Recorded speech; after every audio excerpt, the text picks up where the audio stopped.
आइए Charles Darwin की जीवनी के अंतर्गत भाग 2 लेके चलें। विषय है धर्मशास्त्र का अध्ययन। उस समय इंग्लैंड में सभ्य आदमियों के लिए केवल 2-3 पेशे ही थे, डॉक्टरी, सेना में नौकरी और पादरी बनना। ये 3 ही मुख्य पेशा था। क्योंकि चार्ल्स डार्विन के पिता डॉक्टर थे, अतः उनकी इच्छा चार्ल्स को डॉक्टर बनाने की थी। इसी उद्देश्य की पूर्ति के लिए उन्होंने चार्ल्स को 16 वर्ष की आयु में एडिनबरा विश्वविद्यालय में डॉक्टरी की शिक्षा के लिए भेज दिया। लेकिन उनकी रुचि इस पेशे में नहीं थी।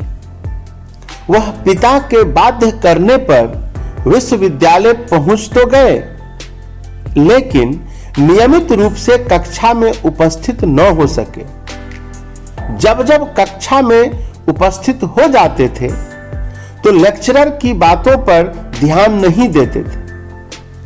चिकित्सा संबंधी लेक्चर उन्हें उबाऊ लगते थे। उनका शरीर अवश्य ही कक्षा में रहता था, लेकिन मन किसी प्राकृतिक दृश्य में उलझा रहता था। उनकी यह गतिविधि कुछ दिनों तक चली, लेकिन सफलता दूर तक भी नहीं दिखाई दे रही थी। अंततः उन्हें डॉक्टरी की पढ़ाई बीच में ही छोड़नी पड़ी। अब उन्होंने भूविज्ञान, जियोलॉजी जिसको कहते हैं, भूविज्ञान विषय में दाखिला ले लिया। परंतु कुछ दिनों बाद उस विषय के प्रति भी उनके मन में अरुचि उत्पन्न हो गई। इस विषय में धरती की बनावट, धरती की परतें, बड़े बड़े शिलाखंडों का अध्ययन, धरती में दबे पेड़ पौधों अध्ययन और भूमि में होते अंतः परिवर्तनों की शिक्षा दी जाती थी। इस अध्ययन का तुरंत तो उन्हें कोई लाभ नहीं मिला, परंतु भविष्य में इस अध्ययन के आधार पर उन्होंने नई नई खोजें की। एडिनबरा विश्वविद्यालय में व्यतीत किए गए उनके 2 वर्ष व्यर्थ चले गए।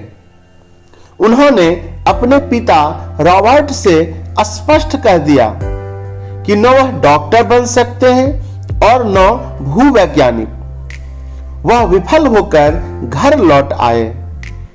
उनकी विफलता पर रॉबर्ट व्यथित तो हुए, लेकिन निराश नहीं। उन्होंने चार्ल्स को समझाया कि डॉक्टरी के विकल्प के रूप में एक सभ्य व्यक्ति के लिए सेना की नौकरी अपना आकर्षण बनाए हुए है, अतः उसे सेना में भर्ती हो जाना चाहिए। उन्हें आशा थी कि ऐसे घुमक्कड़ व्यक्ति सेना की नौकरी को पसंद कर लेगा, लेकिन यहां भी उन्हें निराश होना पड़ा। अर्थात उन्होंने इस नौकरी को भी पसंद नहीं किया। अब चार्ल्स के लिए एक ही रास्ता बचा था कि वह पादरी बने।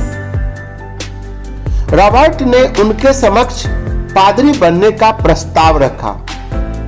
चार्ल्स ने उसे तुरंत स्वीकार कर लिया, क्योंकि यह उनकी रुचि का विषय था। उनके पिता ने उन्हें सन 1825 में कैम्ब्रिज विश्वविद्यालय के क्राइस्ट कॉलेज में भर्ती करा दिया। यहां धर्मशास्त्र, बाइबिल का अध्ययन करना आवश्यक था। कैम्ब्रिज में उन्हें सब कुछ अपनी रुचि के अनुसार मिला।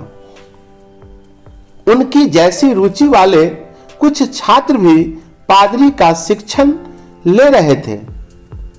उनमें से कुछ की रुचि भू और वनस्पति विज्ञान में भी थी।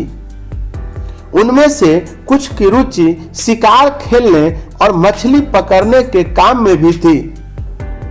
अब वह उन सब से मिलकर विद्यार्थी जीवन का पूरा आनंद उठाने लगे। कैम्ब्रिज विश्वविद्यालय में वनस्पति शास्त्र के जॉन हैंसलो नाम के एक प्रसिद्ध प्रोफेसर थे। ध्यान रखना इस बात को, कौन प्रोफेसर? जॉन हैंसलो। उनकी ख्याति दूर दूर तक फैली थी। जब चार्ल्स को उनके संबंध की जानकारी मिली तो वह उनसे मिलने उनके विभाग में पहुंच गए।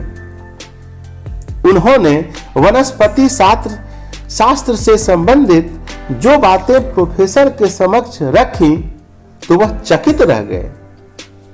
धर्मशास्त्र का अध्ययन करने वाला कोई छात्र वनस्पति शास्त्र में उच्च कोटि की विशेषज्ञता रखता हो, इस बात से वह चार्ल्स से बहुत प्रभावित हुए। कौन प्रभावित हुए? जॉन हैंसलो प्रोफेसर साहब। इसके बाद दोनों का मिलना जुलना व विचार विमर्श समय समय पर चलता रहा और गुरु शिष्य का यह संबंध प्रगाढ़ होता चला गया। प्रोफेसर हैंसलो के सानिध्य से उन्हें यह ज्ञात हुआ कि वह किस प्रकार इन विषयों का अध्ययन करें। प्रोफेसर हैंसलो चार्ल्स के नवीन ज्ञान के प्रति समर्पण से यह जान चुके थे कि आज का यह चार्ल्स कल का महान विज्ञानी होगा। इस बात को ध्यान में रखते हुए वह चार्ल्स का मार्गदर्शन करने लगे। प्रोफेसर साहब चार्ल्स उनकी प्रेरणा से ही प्राकृतिक विज्ञान के अध्ययन में अपनी विशेषज्ञता प्रदर्शित करने लगे थे। प्रोफेसर को जब यह पता चला कि चार्ल्स का अध्ययन प्राकृतिक विज्ञान तक ही सीमित नहीं है बल्कि शिलाखंडों के निर्माण और खनिजों के संबंध में भी उनके पास असाधारण योग्यता है, चूंकि उन्होंने जियोलॉजी का भी क्लास कर रखा था, उस कोर्स को भी अध्ययन कर रखा था थोड़ा बहुत, तो उन्होंने चार्ल्स को भूतत्व वैज्ञानिक एडम सेजविक से मिलवाया। एडम सेजविक से उन्हें बहुत कुछ सीखने का अवसर मिला। उनकी प्रेरणा से ही चार्ल्स को भूमि के नीचे दबे या पथराए हुए पेड़ पौधों तथा पशु पक्षियों की हड्डियों के ढांचों के अध्ययन में रुचि उत्पन्न हुई। यह काम आगे चलकर उनके लिए बहुत उपयोगी सिद्ध हुआ। 3 वर्ष की शिक्षा के बाद उन्हें पादरी की डिग्री तो मिल गई, परंतु उन्हें पादरी तो बनना ही नहीं था। वह फिर इसी उहापोह में उलझ गए कि अब क्या करना चाहिए। यह बात कैम्ब्रिज में हर कोई जानता था कि चार्ल्स को पादरी नहीं बनना है। अब चार्ल्स डार्विन को अनुसंधान कार्य में रुचि बढ़ने लगी थी। चार्ल्स डार्विन घुमक्कर प्रवृत्ति के युवक तो थे ही, अतः अपने स्वभावानुसार एक जगह बंधकर बैठने वाले नहीं थे। घर की 4 दीवारी में रहना तो उन्हें कभी नहीं आया था। बचपन में नदी या तालाबों के किनारों पर बैठकर मछलियों का शिकार करना उन्हें घर में निष्क्रिय बैठने की तुलना में अच्छा लगता था। अपने बाप दादा की तरह उनका बदन भी बड़ा भीमकाय था, लेकिन बदन में जहां जवानी का जोश झलकता था वहां चौड़े चेहरे पर बुद्धिमत्ता की छाप स्पष्ट दिखाई देती थी।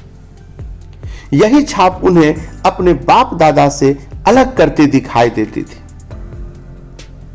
चार्ल्स को खाने कमाने की चिंता नहीं थी। उनके पास नियमित आय के कुछ साधन थे जिससे वह अपनी दिनचर्या चला सकते थे। पादरी के शिक्षण में जो उन्होंने ज्ञान अर्जित किया था वह उन्होंने अलग उठाकर रख दिया था और अपनी मूल प्रवृत्ति की ओर बढ़ने लगे थे।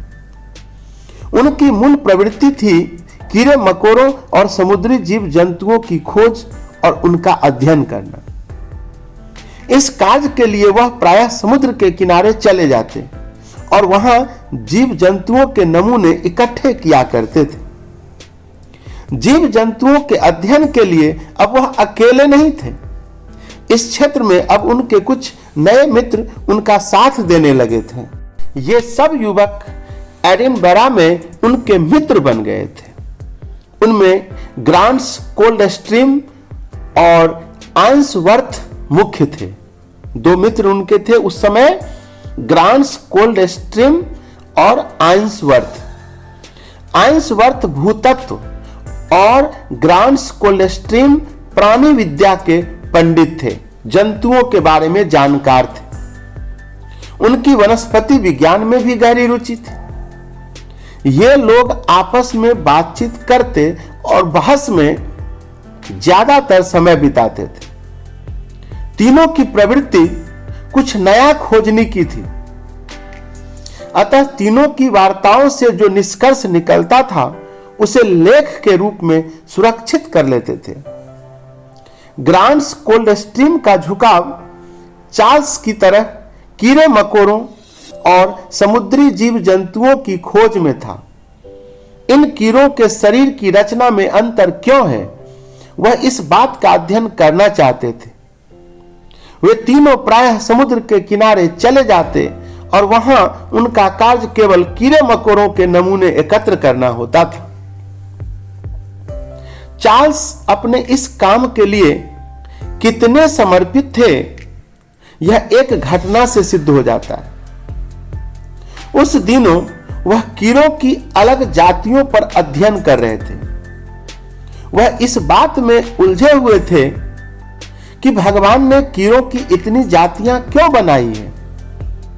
भगवान इन जातियों से अपना कौन सा स्वार्थ हल करना चाहते हैं। क्या भगवान के स्वार्थ और कीड़ों की शरीर रचना में कोई संबंध है?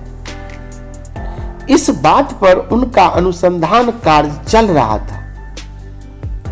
एक दिन की बात है कि वे इन कीड़ों के नमूनों को या इनके लिए समुद्र के किनारे किनारे घूम रहे थे।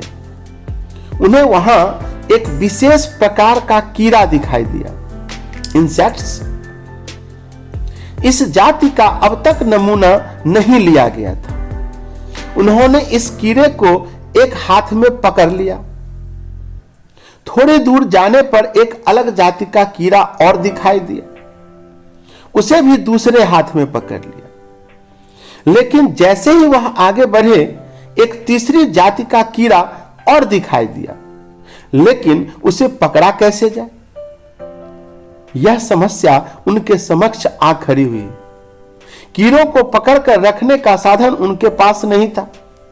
उन्होंने तुरंत निर्णय लिया और एक कीड़ा अपने मुंह में रख लिया तथा उस खाली हाथ से तीसरा कीड़ा पकड़ लिया।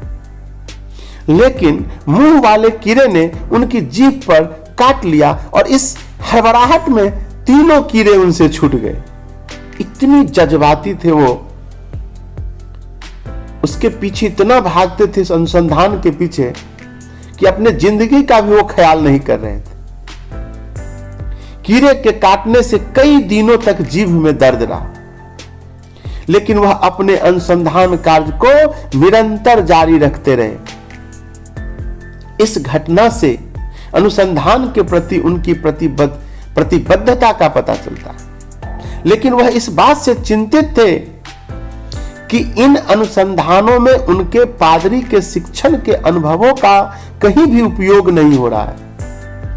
वह इन अनुसंधानों के परिणामों को बाइबिल के सिद्धांतों से परखना चाहते थे कि बाइबिल में लिखी बातें सही है या नहीं, लेकिन अंत में निराशा ही मिलती थी, क्योंकि अनुसंधान के परिणामों का बाइबिल के सिद्धांतों से किसी भी बिंदु पर समन्वय नहीं था, तालमेल नहीं था।